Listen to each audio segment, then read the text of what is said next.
Welcome back, dear students. Let's continue with the journal entries, and this is the 12th part of journal entries. Purchase goods from Mohan of the list price of rupees 50,000 for 46,000. It means Mohan से goods purchase किए हैं जिनका list price 50,000 है, वो हमें 46,000 में मिल गए। Means 50,000 वाली चीज हमें 46,000 में मिल रही है। इट मीन्स अगर डायरेक्ट ऐसे लिख रखा हो तो ये जो 50,000 वाली चीज 46,000 में मिल रही है, इट मीन्स ये 4,000 का मीन्स 4,000 का हमें ट्रेड डिस्काउंट मिल रहा है। अब आप बोलोगे सर ये कैश डिस्काउंट है या ट्रेड डिस्काउंट है, ये पता कैसे चलेगा हमें? बेटा जब लिस्ट प्राइस लिख रहा हो, देखो यहाँ पर लिखा हुआ है लिस्ट प्राइस, अगर लिस्ट प्राइस लिखा हो तो समझ लेना ये ट्रेड डिस्काउंट है। अब ये ट्रेड डिस्काउंट है तो हम अब समझ चुके ट्रेड डिस्काउंट है, इसकी एंट्री कैसे बनाएंगे वो समझ लेंगे। देखो एक बार 50,000 वाली चीज हमें 46,000 में मिल रही है, इट मींस 4,000 का हमें ट्रेड डिस्काउंट मिल चुका है। अब हम डायरेक्ट ये अमाउंट लिखेंगे 46,000 वाली, क्योंकि ट्रेड डिस्काउंट कभी भी शो नहीं किया जाता, डायरेक्ट अमाउंट लेस करके तब लिखते हैं। अब फिर से एंट्री बनाने का वो रूल परचेज के साथ गुड्स वर्ड लिखा, गुड्स को मैं इग्नोर कर दूंगा तो परचेज है, परचेज आएगा डेबिट साइड, क्योंकि purchase is an expense for the company and all the expense and loss are covered under nominal account, और नॉमिनल अकाउंट के डेबिट साइड लिखे जाते हैं कोई भी एक्सपेंस या लॉस हो। अब परचेज एक एक्सपेंस है तो इसको डेबिट साइड लिख रखा है, देखो परचेज अकाउंट डेबिट, और दूसरी साइड कौन सा अकाउंट है मोहन, तो टू मोहन लिख दिया मैंने। क्लियर है? अब अमाउंट 46,000 लिखनी है। क्लियर बेटा? ये एंट्री थी, ये फर्स्ट टाइम आई है इसलिए एंट्री की डायरेक्ट अमाउंट बता रखा है, तो आप समझ लेना जब लिस्ट प्राइस लिख रखा हो और दो अमाउंट दे दे तो बाद में जो सी अमाउंट है कम वाली वो अमाउंट लिखी जाती है, क्योंकि वो उन्होंने माइनस करके तभी लिख रखी है। तो ये हो गया हमारी फर्स्ट एंट्री। अब सेकंड देखते हैं, ये इंपॉर्टेंट एंट्री है बेटा। इस एंट्री में एक स्टेप और बढ़ जाएगा, देखो कैसे। कोई प्रोडक्ट है, कोई भी गुड्स है, वो मान लो 1 लाख रुपीज की थी, अब उसको सेल कर रही है। बट कोई भी शॉपकीपर होगा या मैन्युफैक्चरर होगा, जो भी बंदा सेल करेगा वो देख लेना हमेशा जो भी चीज जितने भी रुपए की है उससे कुछ ना कुछ ज्यादा की सेल करेगा। मान लो कोई चीज 1 लाख रुपीज की है तो उसको वो प्रॉफिट पे सेल करेगा। मान लो उसने प्रॉफिट ले लिया 20%, 30%, 40%, कितना भी प्रॉफिट ले सकता है। तो जो उसने प्रॉफिट ऐड किया है वो टोटल अमाउंट में ऐड करके तब हम आगे ट्रेड डिस्काउंट या कैश डिस्काउंट कैलकुलेट करेंगे। कैसे करेंगे एक बार देख लेते हैं। देखो पहले एंट्री देख लेते हैं क्या लिखा हुआ, देखो एक बार। Sold to Kanika and company goods, ये कंपनी का नाम है बेटा, Kanika and company. Sold to, to means को, सेल कर रहे हैं कनिका एंड कंपनी को गुड्स जिनकी कॉस्टिंग रुपीज, कॉस्टिंग मींस कीमत कितनी है उनकी 1 लाख रुपीज है, और कैसे सेल कर रहे हैं एट 20% प्रॉफिट। जब सेल कर रहे हैं, जब हम कनिका एंड कंपनी को सेल कर रहे हैं तो 20% प्रॉफिट पे कर रहे हैं। 1 लाख का 20% निकाल लेंगे पहले। देखो 1 लाख की है, उस पर हम 20% प्रॉफिट ले रहे हैं, तो ये आ गया 20,000। इट मींस टोटल कितने की हो गई 1 लाख प्लस 20,000, इट मींस वो 1,20,000 की गुड्स बिक रही है। तो अब हम ये वैल्यू लेके चलेंगे 1,20,000। ठीक है बेटा? अब ये आगे सिंपल, आगे जैसे हम पहले भी करते थे अब ऐसे ही करना है। बस एक यही नया पॉइंट था कि प्रॉफिट पे अगर सेल कर रखी हो तो जितने की वैल्यू है 1 लाख है उसमें वो प्रॉफिट ऐड कर लेंगे, 20% प्रॉफिट ऐड कर लिया। तो अब सेलिंग वैल्यू में को क्या लेनी है, ये सेलिंग वैल्यू हो गई है 1,20,000।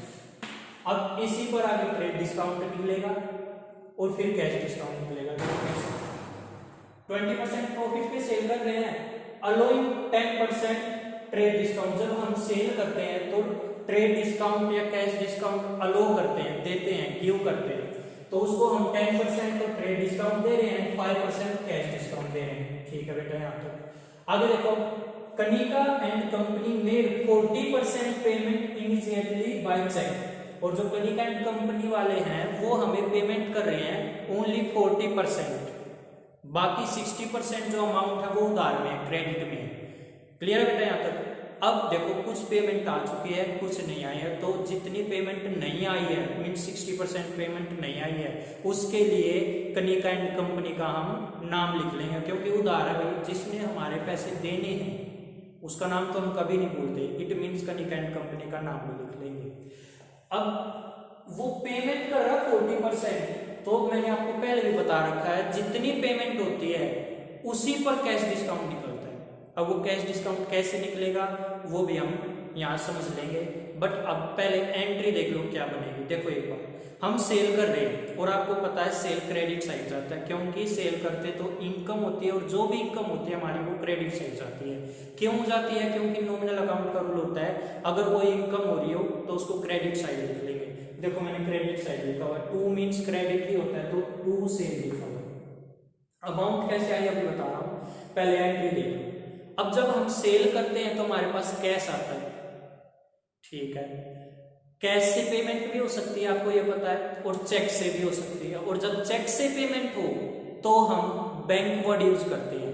तो यहाँ पर जब उसने पेमेंट की है वो चेक से की है, तो चेक के लिए हम कौन सा वर्ड यूज करते हैं? बैंक। तो मैं कौन सा वर्ड यूज करूंगा? बैंक। मीन्स उसने मेरे को कैश नहीं दिया, मैं कंपनी हूं मान लेना, कनिका एंड कंपनी ने मेरे को कैश नहीं दिया, चेक दे दिया, कोई नहीं, जो आया है चेक तो आया है वो भी रियल अकाउंट में जाएगा, क्योंकि चेक भी एक एसेट होती है, और जो आया है उसको हम डेबिट साइड दिखा देंगे। तो चेक मीन्स बैंक को हम डेबिट साइड दिखा देंगे। देखो बैंक में डेबिट साइड लिख रखा, क्यों?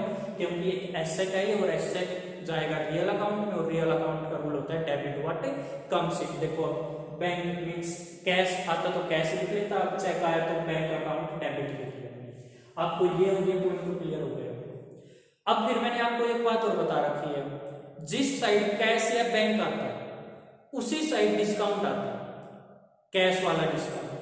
ट्रेड वाला तो शो ही नहीं करते, दिखाते ही नहीं हम, बट ये कैश वाला डिस्काउंट में यहाँ पर देखो 5% कैश डिस्काउंट हो रहा है, ये रहा। और जब हम सेल करते हैं तो डिस्काउंट अलाउड करते हैं, ये भी मैंने आपको बता रखा है, तो डिस्काउंट अलाउड किया हमने यहाँ पर, और जितना डिस्काउंट अलाउड हम करते हैं वो हमारे लिए एक एक्सपेंसिव लॉस होता है, और कोई भी एक्सपेंसिव लॉस हो उसको डेबिट साइड लिखते हैं। क्यों लिखते हैं? क्योंकि नॉमिनल अकाउंट का रूल होता है debit all expense and loss. देखो अब डिस्काउंट जब अलाउ करेंगे तो इसको मैंने डेबिट साइड लिखा हुआ, क्योंकि ये मेरे लिए एक तरह से एक्सपेंस या लॉस। ये क्लियर है? अब क्या वो पूरी पेमेंट कर रही है कनिका एंड कंपनी? क्या पूरी पेमेंट कर रही है? नहीं कर रही ना, तो इसलिए उसका नाम भी लिख लेंगे। और नाम की साइड लिखा जाता है जिस साइड कैश या बैंक या डिस्काउंट अलाउ ये चीजें आती है, मीन्स ये दोनों जिस साइड आती है, बैंक या कैश की बात होती है, या डिस्काउंट अलाउ जिस साइड आते हैं, ये डेबिट साइड आया है, उसी साइड पार्टी का नाम लिखते हैं जिससे हमें पैसे मिलने हैं। देखो कनिका एंड कंपनी। क्लियर है बेटा? एंट्री आ गई समझ में? तो डेबिट साइड ये लिखे तो डेबिट साइड है, कनिका एंड कंपनी का नेम लिखा। तो एंट्री तो हमें पता लगा। एक बार और सुन लो एंट्री कैसे बनी है। सेल किया बेटा, सेल क्रेडिट साइड आता है, ये पता। अब सेल करेंगे तो पैसे आएंगे, पैसे दे दो मीन्स कैश दे दो या चेक से पेमेंट कर दो, वो हमें चेक से पेमेंट कर रहा है। अब पेमेंट हमारे पास आएगी चेक से, तो व्हाट कम्स इन हो जाएगा, जो आएगा उसको डेबिट साइड, क्योंकि रियल अकाउंट का रूल अप्लाई कर देंगे। देखो लिख दिया बैंक अकाउंट डेबिट। अब हम उसको डिस्काउंट भी कर रहे हैं, कैश डिस्काउंट, डिस्काउंट अलाउड कर रहे हैं, हमारे लिए नुकसान है इसलिए इसको डेबिट साइड लिख दिया। और जिस साइड ये दोनों चीजें आ जाए, बैंक या कैश या डिस्काउंट अलाउड, जिस साइड आ जाए उसी साइड पार्टी का नाम भी लिख लेते हैं। अब ये यहाँ पर पार्टी का नाम क्या है? कनिका एंड कंपनी, उसका नाम भी लिख दिया। ये नाम क्यों लिखा? क्योंकि फुल पेमेंट नहीं आ रही है, कुछ पेमेंट क्रेडिट में, उधार में। अब ये अमाउंट कैसे आई है वो समझ लेते हैं। देखो मैंने आपको बता दिया, स्टार्टिंग में जो कॉस्टिंग रुपीज है मीन्स कितनी कीमत की हम गुड्स सेल कर रहे हैं 1 लाख की, इस पर जो प्रॉफिट है वो 20% है, मैंने निकाल लिया 20,000। तो टोटल मेरे पास पैसे कितने आए होंगे? 1 लाख वाले मैंने 20% प्रॉफिट पे बेच दी, मीन्स 1,20,000 की बेच दी। तो सेलिंग वैल्यू जो सेल किया मैंने वो कितने का किया? 1,20,000। आप अब इतना समझ चुके हो कि हमने जो सेल किया वो 1,20,000 का किया, 1,20,000 ये आया हमारी सेल। अब एक छोटी सी बात हमेशा के लिए याद रखना, हमेशा ट्रेड डिस्काउंट सेल वैल्यू पे निकाला जाता है। Always trade discount is calculated on selling value. अब ये सेल कितनी की है, 1,20,000, और सेल कैसे निकाली है मैंने, वैसे आज तक जो भी क्वेश्चन किए हैं सेलिंग वैल्यू डायरेक्ट दे रखी होती है, बट यहाँ पर कॉस्टिंग वैल्यू दी है और उस पर प्रॉफिट दिया फिर 20%। तो वो मैंने कैसे कैलकुलेट किया है मैं एक बार और बता देता हूँ। देखो बेटा, एक बार कॉस्ट मीन मेरी कॉस्टिंग वैल्यू कितनी है, 1 लाख की, और फिर इसमें प्रॉफिट ऐड कर दिया मैंने। प्रॉफिट मेरा अभी मैंने कैलकुलेट किया था 20,000 का आया था, तो फिर ये आ जाएगी मेरी सेल वैल्यू 1,20,000। तो एक फॉर्मूला और आप समझ रहे हैं यहाँ पर, cost plus profit equal to sale. Cost plus profit equal to sale, ये यूज होगा अभी आपके लिए समझ लो। अगर कॉस्ट वैल्यू में हम कॉस्टिंग वैल्यू में प्रॉफिट ऐड कर देते हैं तो सेलिंग वैल्यू आ सकती है 1,20,000। तो मेरी सेलिंग वैल्यू आ चुकी है 1,20,000। अब आगे देखते हैं। अब इसी अमाउंट पर मैंने अभी बताया जो सेल वैल्यू होती है उसी पर ट्रेड डिस्काउंट निकलता है, तो मैं इसी पर ट्रेड डिस्काउंट निकालूंगा। देखो 1,20,000 पे 10% निकाल रहा हूं मैं, ये मैं 10% निकाल रहा हूं, ये आ रहा 12,000। ठीक है, तो जो मेरा ट्रेड डिस्काउंट आ रहा है, ट्रेड डिस्काउंट हुआ है 12,000, तो मैं थोड़ा सा आपसे लिख लेता हूँ इस साइड। जो मेरा ट्रेड डिस्काउंट आया है वो 12,000 का आया है। अब देखो ट्रेड डिस्काउंट माइनस करने के बाद कितने की बच रही है वो, इसमें से मैं माइनस कर देता हूँ, यहाँ बचेगा 1,08,000 ये अमाउंट। अब फिर मैंने आपको बता रखा है हमेशा ट्रेड डिस्काउंट माइनस कर कर जो अमाउंट बचती है ये बच गई, इस पर कैश डिस्काउंट निकाला सकता है। ठीक है, पर एक और बात बता रखी है मैंने, जो ये अमाउंट फुल पे कर रहे हैं तो इस अमाउंट पे लगा दो। In case full amount is not being paid, अगर फुल अमाउंट पे नहीं की जा रही है तो जितनी अमाउंट पे की जा रही है उस पर कैश डिस्काउंट निकलेगा। अब देखना पेमेंट कितनी कर रही है, 40% कर रही है ना, मीन्स पहले तो इसका मैं 40% निकाल देता हूँ, फिर जितना 40% आएगा उस पर कैश डिस्काउंट निकालूंगा। आगे ये बात समझ में, दोबारा से समझ लो बेटा।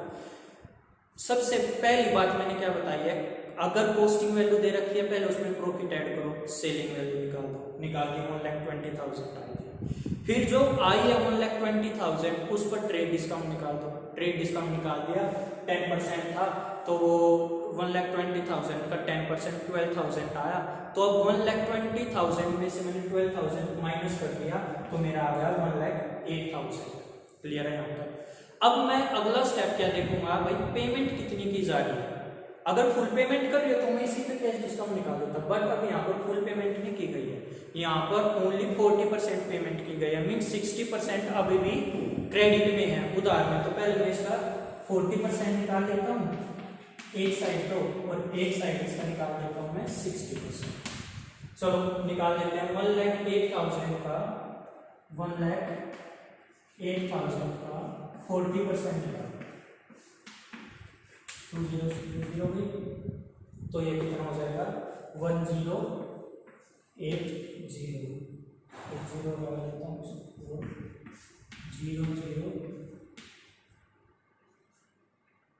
43,200 रुपीज आ गया। तो मैंने क्या किया बेटा, मैं साथ लिख देता हूँ दोबारा से।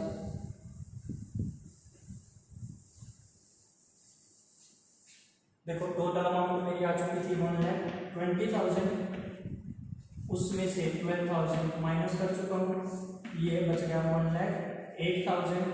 अब इसमें से मैंने 40% अमाउंट निकाली जो आई 43,200। अब 60% जो अमाउंट होगी वो कितनी, मैं दो तरीके से निकाल सकता हूँ। 1,08,000 में से 1,08,000 में से ये माइनस कर दूंगा तो मेरा 60% ही आ जाएगा।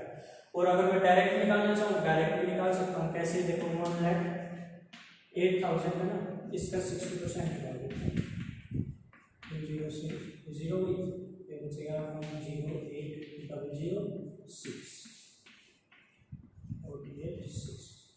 64,800 मीन्स ये जो है ये है क्रेडिट वाली साइड, उधार। और ये है जो बैंक मीन चेक से पेमेंट आ गई, बैंक लिख लूँ या चेक की बात है, चेक से पेमेंट आ गई। और अभी भी उधार कितनी है मेरी 64,800। क्लियर है यहाँ तक। अब मैंने आपको एक बात बता रखी है, जो क्रेडिट वाली अमाउंट निकाल दो आप, ये निकाल दो, इसको तो डायरेक्ट नेम के सामने लिख दो। देखो नेम के सामने लिखा हुआ है 64,800, ये रहा नेम कनिका एंड कंपनी, इसके सामने क्या लिखा हुआ है 64,800। क्या आपको ये बात आती समझ में? ठीक है बेटा। और सुनो, एक बात और बता रखी है मैंने आपको कि टोटल अमाउंट में से ट्रेड डिस्काउंट माइनस करके जो अमाउंट बचती है उसको सेल या परचेज के सामने लिखती है। अब ये एंट्री किसकी है? सेल वाली है ना, तो सेल के सामने लिखनी थी। देखो टोटल अमाउंट मेरी आई थी 1,20,000, मीन सेलिंग वैल्यू क्या थी मेरी 1,20,000। मैंने 1 लाख में 20% ऐड कर दिया था तो 1,20,000 आया था।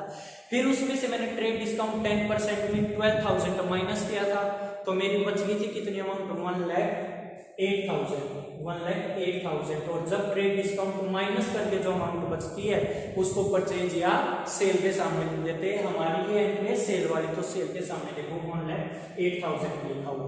क्या मैं अब ये कैसे आया और ये कैसे, ये दोनों अमाउंट समझ चुका हूँ। अब नेक्स्ट देखते हैं, अब ये पेमेंट हो रही है कैश और चेक से, ये पेमेंट हो रही है, तो इसी पर अब कैश डिस्काउंट निकलेगा। और कैश डिस्काउंट है कितना 5%, तो मैं इसका 5% निकाल देता हूँ। देखो 4,3, ये 5% निकाल देता हूँ, 20 से 20 गई,